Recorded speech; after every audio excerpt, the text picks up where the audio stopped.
A mundet që filmat të fshehin të vërteta që ndodhin? Dëgjojeni me kujdes. Atë që do t'ju tregoj tani bëhet fjalë për një film të vitit 1973. Dhe ato çka po ndodhin tani duket sikur ishin të përcaktuara. Ndiqeni me kujdes.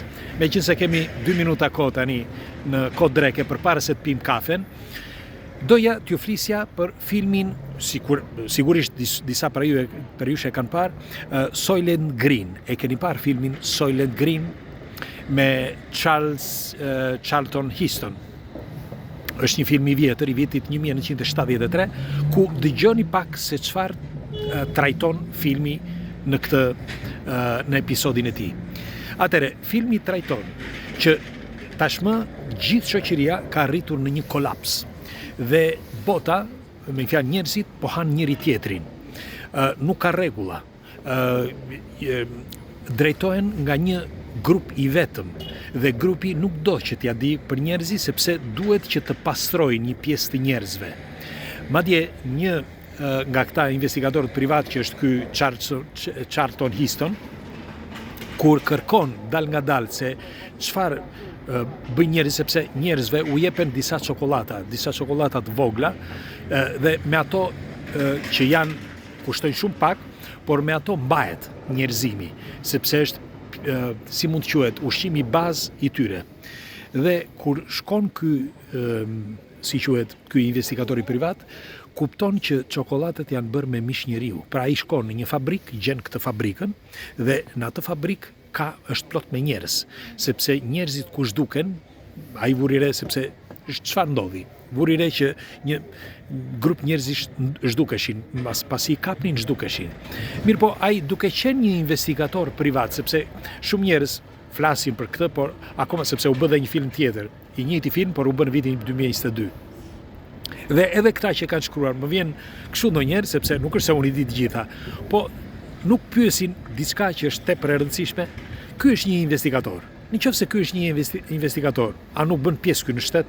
Nuk e di ky, pra, ose shteti, që njerëzit po hanë njëri tjetrin, ose këto fabrika po vrasin njerëz. Pra, ajo që më bën të mendoj është eksaktësisht siç po ndodh tani. Për shembull, gjëja e parë. Doja t'ju pyesja juve. Ju a e dini se nga vjen ushqimin që ju hani? Nga vjen mishi, nga vjen buka, nga vjen mielli? Ju e dini? Duken si teori konspirative këto, por dëgjoni pak. Për shembull, unë do t'ju flas për miellin që është një nga argumentet më të rëndësishme që u ka folur 2-3 herë, dhe këtë argument le të themi që e kanë raportuar. E ka raportuar sepse mendojnë që këto janë teori konspirative. A e dini, gjëja e parë që është e rëndësishme, a e dini se mielli i bën dëm njeriut?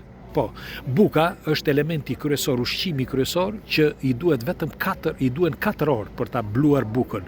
Kundrejt mishit që i duhet më pak, rreth 3 orë. Kundrejt të gjitha sallata për shembull do 10 minuta e tjerë. Uji do 5 minuta. Pra, po ta shikoni, buka është elementi kryesor që i krijon njeriut probleme. Dhe si është e mundur që jam? Dikush nga ju do të thotë, po mirë, çfarë të ham? Shiko, njeriu, organizmi njeriu, siç ka thënë edhe një nga doktorët më të mirë që unë kam intervistuar, doktor Kastriot Mlyshi, njeriu ka lindur në linjë me universin dhe me botën, dhe dikur njeriu ndoshta nuk hante. Njeriu ka konsumuar me të vërtet glukozën dhe me fjalë mollën e nëmur, si mund të quhet.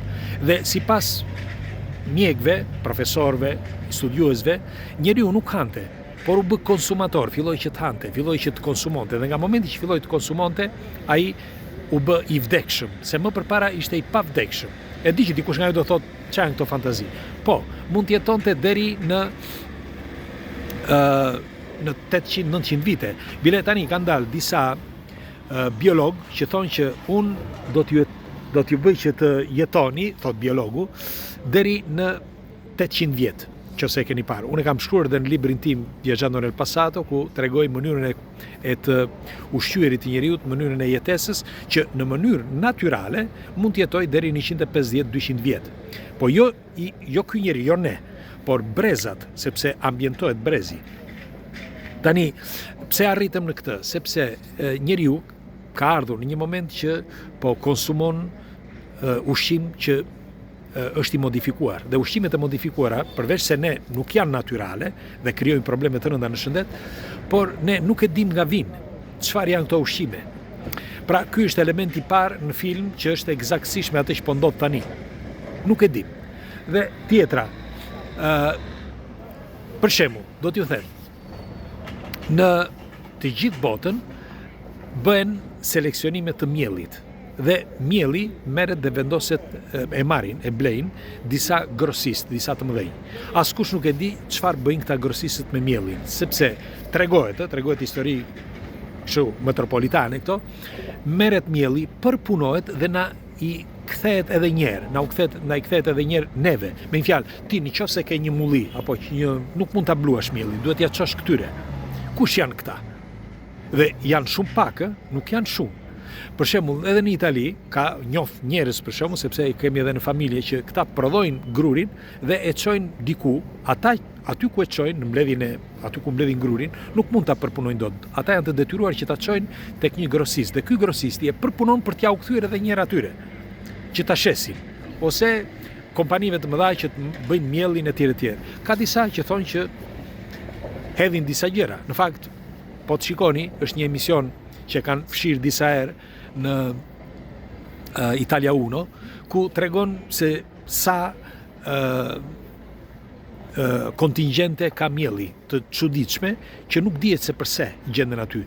Për shembull, nga përbërje plumbi, nga nuk dua të flas gjëra tjera sepse nuk dua të futem në hollësira, sepse ju e dini që ky është një argument tepër kompleks dhe për më tepër është pak le të themi i dyshimt për të folur për këtë, por doja t'ju thoshe ju çfarë mendimi keni. Pile në filmin Soylent Green tregohet që një pjesë e madhe e njerëzve u zhduk për disa arsye, nga disa sëmundje dhe pastaj dhe nga pastrimi e tjerë. Po sikur këto mos t'jenë teori konspirative, por t'jenë të vërteta. Ja u them këtë sepse ka disa këtu që janë afër meje dhe dëgjojnë se unë nuk dua që të bëhem objekt bisede. Kështu që ja u them juve mos ta di askush që ka filma që ndoshta tregojnë të vërtetën përpara se të ndodhin gjërat, ose ndoshta ata i din, dikush ja u ka treguar, por nuk din se përse i kanë shfaqur ato filma. Megjithatë, ju çfarë mendimi keni? Ka disa filma të tillë, jo vetëm ky, por unë tregova vetëm njërin prej tyre. Kështu që s'është vetëm ushqimi, është edhe bota që do të jetë e pakontrolluar, do të jetë një e vetme, do të ketë një grusht njerëzish që do e drejtojnë dhe këta nuk do përfillen fare për njeriu, pra në film po flas, keni me qindra të tillë, por unë po flas vetëm për këtë film. Dhe do të dëshiroj një komentin tuaj, ju çfarë mendimi keni?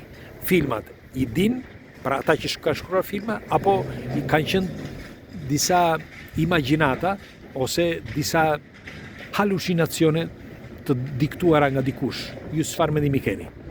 Sepse është e çuditshme që në Amerikë pjesa kryesore e filmave, ato çka drama që tregohet nëpër filma, kanë ndodhur me të vërtetë deri tani. Dhe pse mos mendojmë edhe këtë që mund të ndodhë? Pres komentet tuaja, kalofshi një drekë të këndshme, ju përqafoj dhe një muaj të bukur. Punë të marr kudo që jeni. Ju përqafoj, dua fort, faleminderit që jemi prerë bashkë, sinqerisht. Faleminderit. Pres komentet tuaja. Hajde.